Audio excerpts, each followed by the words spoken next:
sou o professor Jefferson Nogueira, sou professor de capoeira, conhecido na capoeira como Paradinha. Hoje nós vamos dar continuidade às nossas resenhas, estamos nas fases finais das resenhas acerca do livro Capoeira Pequeno Manual do Jogador, do mestre Nestor Capoeira.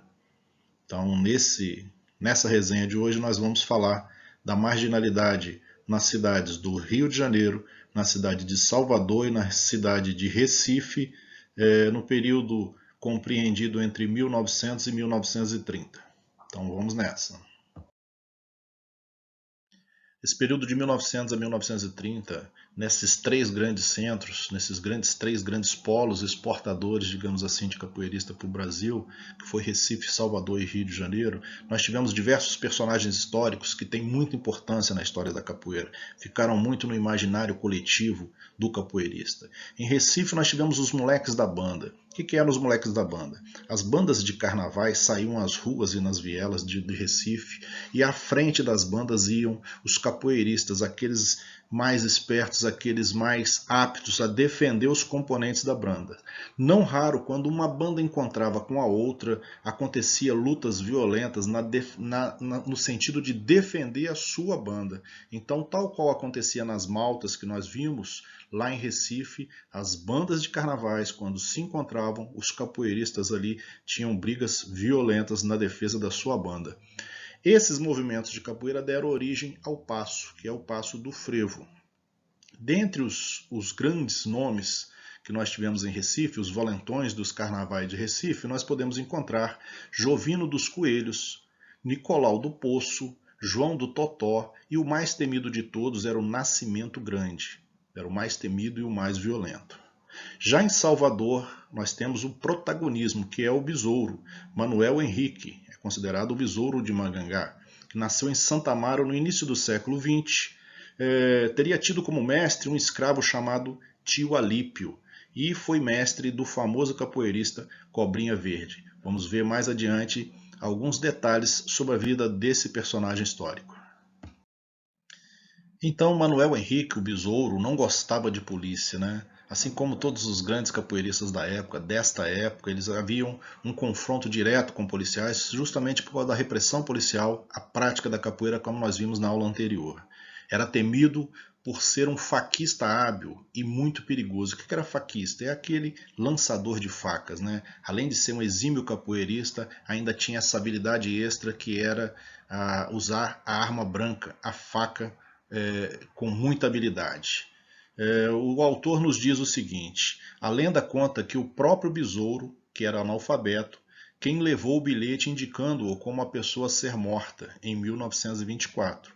Uma emboscada foi armada, mas só conseguiram ferir mortalmente besouro com uma faca de ticum, madeira muito dura, preparada na feitiçaria para vencer o corpo fechado do capoeirista. Reza a lenda que besouro tinha o corpo fechado, né? Alguns falam faca de tucum, outros falam faca de ticum. Aqui o autor usa essa expressão, faca de ticum. É uma faca de madeira muito dura que seria preparada pela feitiçaria para vencer esse fechamento do corpo, né? Eu já ouvi histórias que a faca de tucum era preparada com osso humano. E essa faca preparada, por exemplo, com fêmur, ela também era usada para vencer o corpo fechado, e foi uma faca dessa de tucum que teria matado besouro, né? Mas aqui na obra o autor se refere à faca de ticum, que seria uma madeira muito dura que foi preparada para vencer o corpo fechado do nosso personagem besouro. Além de besouro de Magangá em Salvador, no Rio de Janeiro nós tínhamos Manduca da Praia. Além de besouro na Bahia e Nascimento Grande no Recife, outro valente que entrou para a história, cantado nas ladainhas e lembrado até hoje por seus feitos e valentia, foi Manduca da Praia, no Rio. Então, Manduca da Praia era um desses personagens que ainda permeiam o imaginário coletivo dos capoeiristas. Olha como o descreve o autor. Sempre elegante, Manduca vivia confortavelmente. Era dono de uma peixaria, onde realizava honestamente seus negócios com muito sucesso. Mas na época das eleições mandava e desmandava, criava o caos e emprenhava as urnas com os votos dos políticos que o protegiam. Respondeu a 27 processos por violência e ferimentos com arma branca, mas foi absolvido em todos devido ao prestígio ou ao de seus protetores. O que ele quer dizer? Emprenhava as urnas, é aquele que burlava as urnas, aquele que fraudava as urnas, né? Ele tinha esse poder, ele chegava, contava os votos, via que o seu candidato não tinha tido os votos suficientes, ele ali emprenhava as urnas no sentido de fazer com que os seus protetores, os seus políticos que davam guarida a ele, pudessem vencer as eleições. Outro personagem histórico é Ciríaco, que enfrentou e venceu o lutador Sada Miyako, japonês campeão de jiu-jitsu, e Ciríaco morreu em 1912.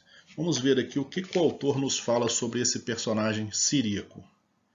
Ficou famoso também o negro Ciríaco, que enfrentou Sada Miyako, um japonês campeão de jiu-jitsu, vencendo-o com um único golpe. Ciríaco faleceu em 1912.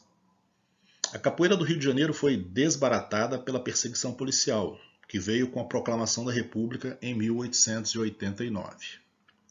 Mas deixou sua herança. Qual que é essa herança que ele fala? O malandro carioca com sua navalha, sua ginga, seu conhecimento da vida e da rua, sua facilidade de conversar e sua psicologia, cantado nos sambas principalmente entre 1900 a 1930, o malandro é um mito que vive na imaginação, no imaginário carioca e influiu na maneira de ser do brasileiro. Então, muito desse estereótipo que é do carioca, que permaneceu no imaginário, né, da malandragem, da capoeira, do samba, da navalha, tudo isso vem desse período de 1900 a 1930, vem sido construído socialmente e até hoje ainda temos, quando se fala de carioca, nós ainda temos vem na nossa memória esse estereótipo, né, dos tempos longínquos, do malandro, do capoeirista, do sambista, daquele que tem as artimanhas, que conseguem se desvencilhar, que consegue ganhar na lábia e ganhar no convencimento e no bom papo.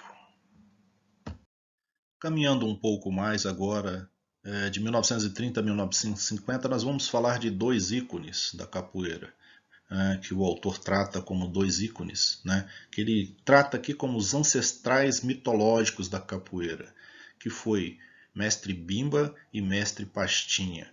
Dois grandes capoeiristas que desenvolveram, digamos assim, dois estilos de capoeira diferentes e que foram contemporâneos, viveram na mesma época.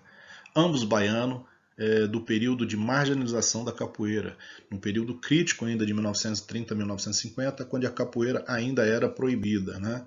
Então vamos ver agora o que o autor nos fala desses ancestrais mitológicos da capoeira. Pois bem, essa foto não está no livro, essa foto eu busquei na internet para trazer, né, para vocês poderem associar o nome à pessoa. Esse então é Manuel dos Reis Machado, o famoso mestre Bimba, o criador da regional, cantado ainda nas rodas de capoeira, muito homenageado nas rodas de capoeira, nas diversas cantigas.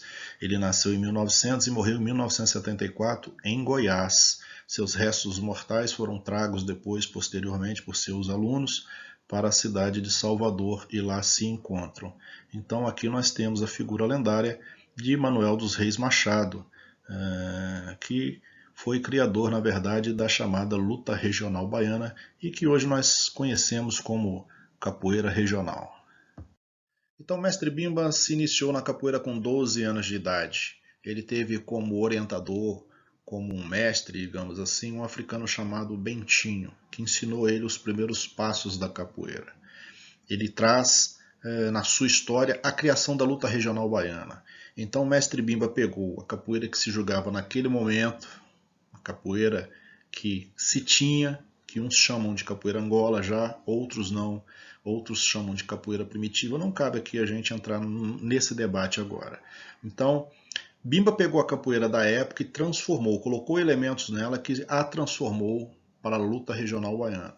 E aí ele criou a sequência de movimentos, ele colocou toques específicos, ele colocou uma formação da banda, ou da orquestra, ou da charanga, com um berimbau e 2 pandeiros, ele tirou o atabaque. Então ele tomou várias medidas no sentido de criar uma metodologia própria, uma forma de ensinar própria, uma forma de desenvolver essa luta que foi específica e que deu a ela essa característica do que ele chamou de luta regional baiana, que é hoje o que nós conhecemos como capoeira regional. Bimba era um lutador renomado e temido. O apelido dele, que eu descobri nesse livro, era um outro apelido, além do Bimba, eram 3 pancadas, porque era o tempo que ele demorava para derrubar qualquer oponente. Vamos ver o que o autor nos fala nesse sentido. Bimba era um lutador renomado e temido. Ganhou o apelido de 3 pancadas. Segundo se dizia, era o máximo que seus adversários aguentavam. Em 1936, por exemplo, na inauguração do Parque Odeon, na Praça da Sé, Bimba desafiou qualquer lutador de qualquer arte marcial, a enfrentá-lo e a sua luta regional baiana recém-criada. Apresentaram-se 4 desafiantes. Bimba venceu os 4. A luta mais longa durou 1 minuto e 40 segundos. Apesar de lutador jamais vencido, Bimba era uma verdadeira enciclopédia da malandragem. Para surpresa daqueles que cultuavam o mito do valente e invencível, Bimba costumava dizer: quem aguenta a tempestade é rochedo. Além disso, era excepcional tocador de berimbau, inventou os toques para a capoeira regional. Ogã do candomblé, um homem que conhecia profundamente e vivia intensamente o mundo afro-brasileiro. Bimba fundou então a primeira academia de capoeira. Ele foi o primeiro a sistematizar um método de ensino, a criar uma sequência de movimentos, a criar toques específicos para cada tipo de jogo, a colocar padrões de comportamentos e a ensinar em locais fechados. Antes de Bimba, não havia aula de capoeira. Como que você aprendia capoeira? Por observação, vendo os outros jogarem. Se você tivesse um pouco de sorte e caísse na graça de algum capoeirista mais antigo, você poderia ali angariar um professor particular, mas não se tinha isso. Então, digamos assim, se aprendia por osmose, verificando, experimentando e praticando. Só assim que você conseguia ter acesso a essa arte. Bimba vem e começa com essa nova possibilidade de ensinar a capoeira metodologicamente. Aqui, só para ilustrar a importância de Bimba, né? Mestre Bimba faz uma apresentação para Getúlio Vargas em 1953 e é cumprimentado aí pelo então presidente Getúlio Vargas. Getúlio Vargas disse: a capoeira é a única colaboração autenticamente brasileira à educação física, devendo ser considerada a nossa luta nacional. Esse contato de Bimba com Getúlio Vargas foi primordial para que ele pudesse angariar o respeito da sociedade e colocar a capoeira no patamar das outras artes marciais, tendo respeito e angariando muitos alunos, inclusive muitos alunos da Universidade Federal da Bahia.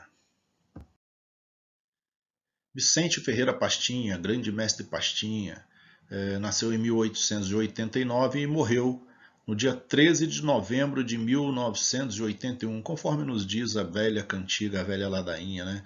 Bem que eu me lembre, foi num dia de novembro, numa sexta-feira 13, mestre Pastinha morreu.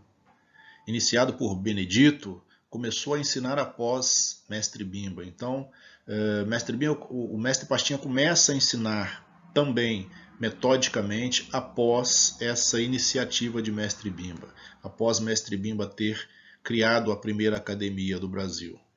Em fevereiro de 1941, Amozinho criou o Centro Esportivo de Capoeira Angola, o SECA. Né? Muitos atribuem a criação do SECA ao Pastinha. Vamos ver o que Nestor Capoeira nos diz nesse sentido. Em 23 de fevereiro de 1941, no Gengibirra, fim de liberdade, lá que nasceu este centro. Por quê?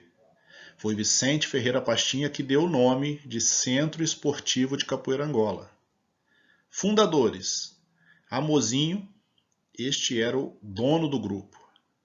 Os que lhes acompanhavam: Aberrê, Daniel Noronha, Onça Preta, Livino Diogo, Olâmpio, Zeir, Vitor HD, Alemão Filho de Maré, Domingo de Minhães, Beraldo Isaac dos Santos, Pinião, José Chibata, Ricardo dos Santos. E o que se pôde ler numa caligrafia elegante e floreada no caderno de anotações de Mestre Pastinha. Ele conta que estava afastado da capoeira e não pretendia voltar, mas seu ex-aluno, Aberrê, levou-o até a Gengibirra. E lá, Amozinho, secundado por Antônio Maré, insistiram: é você mesmo quem vai mestrar isso aqui. Então foi somente a partir daí que Mestre Pastinha dá o nome ao Centro de Centro Esportivo de Capoeira agora e assume para si a responsabilidade de ser, no que eu chamo, o que eu considero o guardião da capoeira Angola, o guardião da capoeira e das tradições da capoeira Angola. Mestre Bimba é considerado um grande pedagogo, um grande educador, né? Um grande sistematizador do método de ensino da capoeira. Já Mestre Pastinha ficou considerado como um filósofo da capoeira, devido aos pensamentos que ele exprimia. Por exemplo, Angola, capoeira mãe, mandinga de escravo em ânsia de liberdade. Seu princípio não tem método, seu fim é inconcebível ao mais sábio dos mestres. Ou então, a capoeira é tudo que a boca come, ou seja, tudo que a boca come serve para nutrir o nosso corpo e nutrir a nossa alma. Então, no pensamento de Pastinha, a capoeira serve para isso também. A capoeira é tão importante quanto todos os alimentos que nós colocamos para dentro para alimentar o nosso corpo e a nossa alma. Esse novo período, de 1950 a 1970, é um período que marca a saída de grandes capoeiristas da Bahia para o eixo Rio e São Paulo. Vamos ver o que nos diz Nestor Capoeira. A partir da década de 1950, capoeiristas baianos começaram a emigrar principalmente para o Rio e São Paulo, à procura de melhores condições de trabalho. E inicialmente eles não pensavam em profissionalizar-se como professores de capoeira, já que a capoeira era praticamente desconhecida nessas duas grandes metrópoles. Como já vimos, a capoeira foi extinta pela perseguição policial no começo deste século e só sobreviveu na Bahia. No entanto, geralmente nos fins de semana, eles se reuniam no fundo do quintal ou em uma praça para praticarem a sua vadiação, como era carinhosamente denominada a capoeira. No entanto, apesar dessa emigração e de um começo de divulgação em terras paulistas e cariocas, até 1960, a capital e o celeiro de capoeiras continuava sendo a Bahia, sem sombra de dúvidas. Então, a capoeira migra da Bahia para São Paulo, migra da Bahia para o Rio de Janeiro, mas encontra ali algumas dificuldades no sentido de prática, devido ao passado marginal que a capoeira tem nesses dois grandes centros. No começo dos anos 60, alguns jovens de classe média carioca, durante as férias de fim de ano, tiveram aulas com o mestre Bimba. De volta ao Rio de Janeiro, prosseguiram o seu aprendizado de forma quase autodidata. Já em 1966, 67 e 68, eles conquistaram o troféu Berimbau de Ouro. E seu grupo, o grupo Senzala, chegou no auge com as rodas realizadas aos sábados no bairro do Cosme Velho. Então passamos agora a falar do grande grupo de capoeira, que é o grupo Senzala, que tem a sua tradição mantida tanto no Brasil quanto no exterior. Então no Rio de Janeiro nós tivemos esses grupos de jovens da classe média carioca que iam a Salvador ter aulas com o mestre Bimba e que voltavam e praticavam, né, a capoeira que eles aprenderam lá e foram se especializando, se auto-especializando, sendo autodidatas. Fundaram o Grupo Senzala, no bairro Cosme Velho. Como eu falei, ganharam o troféu Berimbau de Ouro nos anos 66, 67 e 68. E com esses troféus, eles ganharam projeção tanto nacional quanto internacional. Após o golpe de 1964, um golpe que aconteceu na noite de 31 de março para 1º de abril de 1964, a capoeira ganha as academias com força nunca vista e tem grande divulgação e sucesso econômico dos professores. Mais adiante nós vamos ver o porquê que o autor fala isso, que com a ditadura militar a capoeira começa a ter projeção nacional e internacional. Esses jovens egressos de Salvador após as férias, que traziam em suas bagagens os métodos de Mestre Bimba, a sua sequência e todo aquele estilo da luta regional baiana, chegando no Rio de Janeiro e montando o seu grupo, eles introduzem outros elementos que fazem uma distinção entre o que eles aprenderam na luta regional baiana e o novo método de ensino que eles praticam. Eles acresceram o aquecimento, um treino sistemático e repetitivo de cada golpe, que isso era característica de outras artes marciais, por exemplo, o karatê. Eles instituíram um sistema de graduação diferente da graduação de Mestre Bimba, que era através dos lenços. O uso de uniformes com emblemas do grupo, campeonatos com juízes, cronômetros, regras e etc. Ou seja, deram um ar mais de organização, um ar mais de modernização, um ar mais condizente com o momento histórico que estavam vivendo. Estavam em plena ditadura militar, estavam ali no que nós chamamos em história nos anos de chumbo, naquele período crítico, onde a capoeira tinha que se destacar positivamente. Então era comum os capoeiristas terem o cabelo baixinho, como se fossem militares, o corpo físico e o preparo físico deles era semelhante a uma atividade física militar, era semelhante a um treinamento físico militar, e essa sequência de aquecimento, treino sistemático, repetição de golpes exaustivos, muita atividade física para manter o preparo físico, foi tornando a capoeira diferenciada e foi tornando a capoeira com maior respeitabilidade social. Surge o pensamento de criação das federações de capoeira. Começa-se a pensar numa organização institucional da capoeira. Vejamos o que o autor nos fala nesse sentido.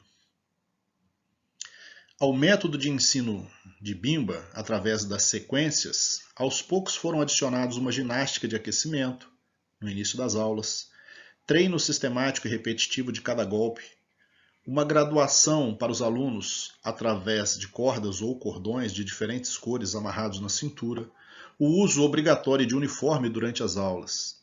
Começou-se a pensar em criar campeonatos, com juízes, cronômetros e regras. Muitas destas novidades introduzidas na capoeira foram adaptadas do judô e do karatê, artes marciais orientais que os jovens capoeiristas percebiam fazer muito sucesso naquela época, devido ao treino sistemático e ao aspecto visual sério e organizado, o que atraía alunos com maiores possibilidades de pagar a mensalidade, alunos da classe média. Então, a capoeira começou a tomar essas feições para angariar alunos, angariar recursos para que o grupo pudesse crescer e se expandir. A uniformização da capoeira.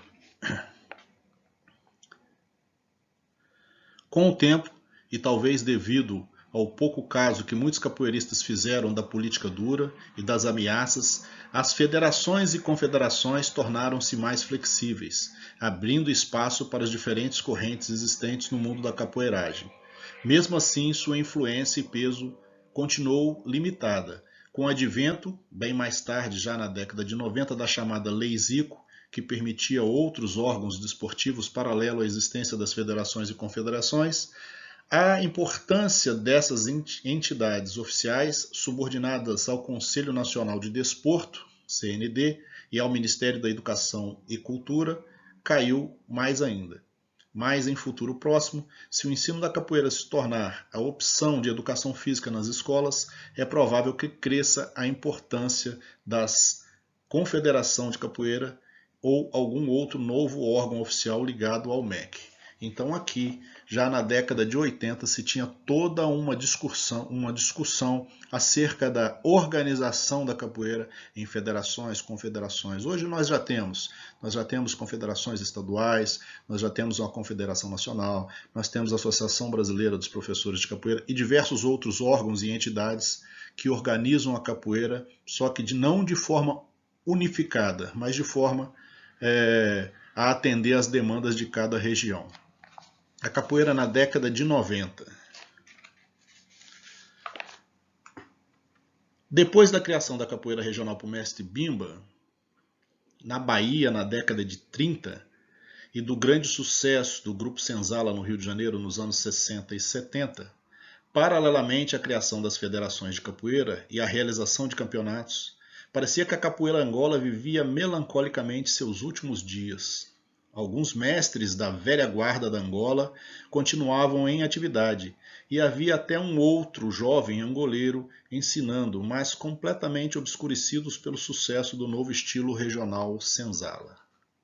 Mas a partir mais ou menos de 1985, houve um renascer da capoeira Angola, trazendo de volta velhos mestres que andavam desprestigiados e reintegrando com grande força valores e raízes que pareciam estar irremediavelmente se perdendo.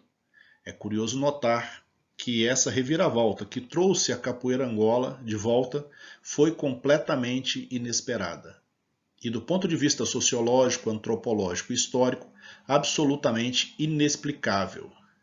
Mais curioso ainda é que, após acontecer esta reviravolta, entre 1985 e 1990 aproximadamente, ninguém se questionava como e por que tinha acontecido. Ao fazer um curso de pós-graduação em 1993 e 95, entendi e comecei a enfocar e a entender mais esse assunto.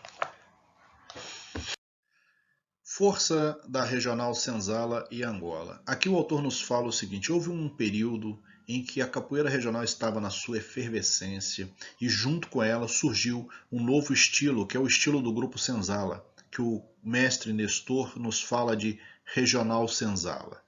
Olha o que ele nos diz nessa página 64.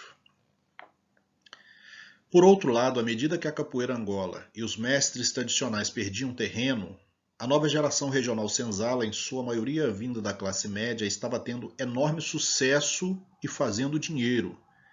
E quando a capoeira começou a ser ensinada nos Estados Unidos e na Europa, no começo dos anos 70, era também um estilo que predominava.